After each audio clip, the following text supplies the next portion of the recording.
وہ بات بتا دوں جو سیدنا ابراہیم علیہ الصلوۃ والتسلیم کے متعلق قرآن میں آیا ہے.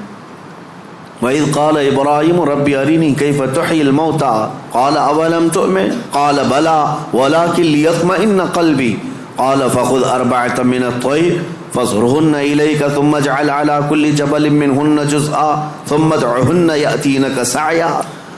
قرآن کہتا ہے ابراہیم علیہ السلام نے ایک بار اللہ کی بارگاہ میں ذکر کیا کہ مولا تو مرے ہوئے لوگوں کو دوبارہ کیسے زندہ کرتا ہے؟ اللہ نے پوچھا کیا ابراہیم تمہیں اس بات پر یقین نہیں ہے؟ عرض کیا مولا یقین ہے لیکن آنکھوں سے دیکھنا چاہتا ہوں. تو مردے زندہ کیسے کرتا ہے؟ رب تعالیٰ نے فرمایا 4 پرندے لے لو، ان کو ذبح کرو، ان کا گوشت پورا کیما بنا کر مکس کر لو اور 4 پہاڑوں پر تھوڑا تھوڑا سب کا گوشت رکھ کر کے آؤ اور پھر ان پرندوں کے نام لے کر پکارو، وہ اڑتے ہوئے آئیں گے.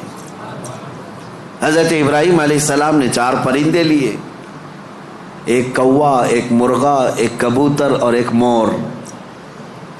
ان 4 پرندوں کا ذکر ہے، کوا، کبوتر، مرغا، مور. یہ 4 پرندے ذبح کیے، سب کا گوشت مکس کیا اور 4 پہاڑوں پر رکھ کر آئے اپنی جگہ پر. ان کی سب کی منڈیاں ان کے پاس تھیں، سر ان کے پاس تھے. پکارا ان پرندوں کا نام لے کر، ہوا میں وہ کیما اڑتا گیا، اپنے اپنے جسم سے ملتا گیا اور آ کر اپنے اپنے سر سے جڑ کر پورا پرندہ بنا. قرآن پاک میں یہ ہے واقعہ. سبع سنابل شریف میں میر عبد الواحد بلگرامی رحمۃ اللہ علیہ اس واقعے کو لکھ کر کے اب ارشاد فرماتے ہیں کیا کبھی تم نے یہ سوچا کہ ابراہیم علیہ السلام نے وہ 4 پرندے کیوں لیے؟ کون سے؟ کوا، کبوتر، مرغا، مور. یہی 4 پرندے کیوں لیے؟ انہی کو ذبح کیوں کیا؟ اور رب تعالیٰ کی قدرت کا مشاہدہ کرنا تھا. مری ہوئی چیز کو زندہ دیکھنا، آنکھوں سے مشاہدہ کرنا یہ معمولی چیز تو نہیں ہے. اللہ کی قدرت کو دیکھنا ہے اپنی آنکھوں سے. یہ دیکھنے کے لیے کیا کیا ابراہیم علیہ السلام نے؟ 4 چیزوں کو ذبح کیا اور وہ 4 خاص پرندے ہیں. تو حضرت عبد الواحد بلگرامی فرماتے ہیں 4 پرندوں کی 4 خصوصیت ہے. 4 پرندوں کی 4 خصوصیت. کوا، اس کی خصوصیت لالچ ہے. کوا لالچی بہت ہے، اس کا پیٹ کبھی بھرتا نہیں، کبھی پیٹ نہیں بھرتا، اس کے اندر لالچ زیادہ ہے. اور مرغا، مرغے کے اندر شہوت زیادہ ہے، مادہ کے لیے، اپنی عورتوں کے لیے شہوت بہت زیادہ ہے مرغے کے اندر. اور تیسرا کبوتر، کبوتر کے اندر دوستی کرنے کی عادت بہت ہے. سارے پرندوں میں جلدی دوستی یہی کرتا ہے، جلدی مانوس ہوتا ہے، فرینڈ بنانا یہ کبوتر کی عادت ہے. چوتھا مور، مور کو اپنی خوبصورتی دکھانے کی خواہش بہت زیادہ ہے، نمائش، دکھاوے کی عادت اس کو بہت زیادہ ہے. جب 4 لوگ کھڑے ہوں گے اپنے پر کھول کر کے ناچتا رہے گا، اس کی خوبصورتی دیکھو. اب حضرت میر عبد الواحد فرماتے ہیں 4 پرندوں کی خصوصیتیں پتہ ہے؟ کوے کی لالچ، مرغے کی شہوت، کبوتر کی دوستی اور مور کی نمائش. فرماتے ہیں حقیقت میں ابراہیم علیہ السلام نے جانوروں کو ذبح نہیں کیا، ان کے اندر موجود بری عادتوں کو ذبح کیا. ابراہیم علیہ السلام نے کوے کو نہیں لالچ کو ذبح کیا، مرغے کو نہیں شہوت کو ذبح کیا، کبوتر کو نہیں بلکہ ایرے غیرے کی دوستی کو ذبح کیا، مور کو نہیں دکھاوے کو ذبح کیا. اور جب بندہ یہ 4 بری عادتوں کو ذبح کرتا ہے مولا اس کو اپنی قدرت کے مشاہدے کراتا ہے. رب تبارک و تعالیٰ کی قدرت کے وہ مناظر دیکھ سکتا ہے. مردوں کو زندہ کیسے کیا جاتا ہے یہ دکھایا جائے گا. اس آیت میں ایک بہت بڑی عبرت کی بات ہے کہ اللہ کے نبی کو یہ حکم دیا گیا. اس طرح میرے عزیزو اگر ہمارے اندر موجود یہ خواہشات، یہ سب کا تعلق خواہشات سے، لالچ، شہوت، دوستی اور ریاکاری، سب کا تعلق نفس سے ہے. یہ سب کا تعلق نفس سے ہے. لالچ کو ختم کر لو، شہوت کو ختم کر لو، کنٹرول میں رکھو، اور دوستی کے لیے بہت سارے لوگوں کو برا لگ رہا ہوگا، کیا دوست نہیں بنانا چاہیے؟ یقیناً دوست بناؤ، میں آپ کا دوست ہوں، آپ میرے دوست ہیں۔ یہ دوستی کس بنیاد پر ہماری بنی ہے؟ صرف اور صرف اللہ اس کے رسول کی بنیاد پر۔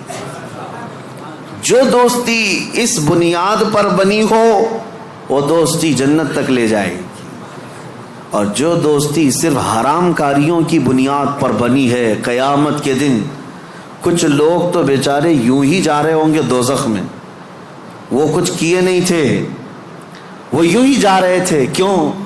قرآن کہتا ہے وہ چلا رہے ہوں گے، یا ویلتا لیتنی لم اتخذ فلانا خلیلا، اے کاش میں فلاں کو دوست نہیں بنایا ہوتا تو اچھا ہوتا، اس نے گناہ کیا، پکڑ میری بھی ہو رہی ہے، پولیس چھاپا مارتی ہے، اور جو گناہوں میں ملوث ہے یا غیر قانونی کاموں میں ملوث ہے اس کو تو دھر دبوچتی تو ہے ہی ہے، لیکن پھر کنیکشن دیکھتی ہے کس کے ساتھ، یہ کس کے کانٹیکٹ میں تھا، پھر ٹریک کیا جاتا ہے، کہاں ٹریک کر کے اٹھاتے رہتے ہیں۔ ابھی ہمارے علاقے میں 6 مہینے پہلے کچھ وائلیشن ہوا تھا جس میں پکڑتے 150 تک کو لے کے گئے، صرف اس لیے کہ مین آروپی جو کام کیا تھا اس کو انہوں نے موبائل میں ادھر ادھر فارورڈ کیا تھا، یا صرف دیکھ کر کے اپنے پاس محفوظ کیا تھا۔ گناہ میں برابر کے شریک دنیا میں سمجھے جا رہے ہیں۔ تو دوستی میرے عزیزو یہ خواہشات پر اگر ہے تو یہ جہنم میں لے جانے والی ہے، اور ریاکاری یہ بھی بہت خطرناک چیز ہے۔ جس نے ریا کیا، دکھاوے کے لیے کوئی بھی کام کیا، قیامت کے دن سب اس کے منہ پر مار دیا جائے گا۔ اب آؤ خلاصہ میں آپ کو بتاؤں، خواہشات کو اگر کنٹرول پر نہ رکھا گیا تو سنو 2 روایتیں میں آپ کو بتاتا ہوں۔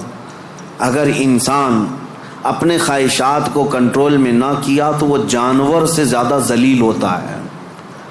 یہاں تک کہ بزرگوں نے لکھا ہے کہ وہ اپنی ماں سے زنا کر سکتا ہے اور بیٹی سے بھی زنا کر سکتا ہے اگر اس نے خواہشات کو اپنے قابو میں نہیں رکھا۔